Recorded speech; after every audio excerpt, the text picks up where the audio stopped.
Hvorfor landshold? Jamen, den helt korte historie er, at det internationale europæiske gymnastikforbund, de har indført landshold. Så må vi jo følge efter. Ja. At der er så mange andre perspektiver i, som jeg personligt synes, at der er godt for gymnastikken. Jamen, det er at oprøre vores sport til en mere professionel sport. Det giver os mulighed for at sælge reklamepladser, for eksempel få mere tv-tid, når det hedder landshold.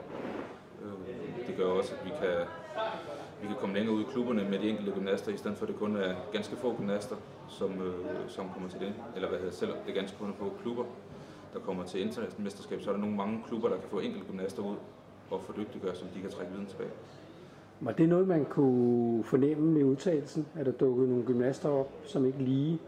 Jeg synes, vi var rigtig flot repræsenteret til udtalelsen, både på junior, det vil sige vores yndlingehold, og vores seniorhold, for alle klubber. Okay. Det var rigtig flot udbud. Jeg har fuld forståelse for de hold, som stadigvæk skal sluge den pille, der hedder, at nu, hvis man har time mod EM, at man ikke kan komme afsted som klubhold. Men vi har ikke rigtig haft noget valg omkring det. Det er stort til landshold. Jamen, tak. Selv tak.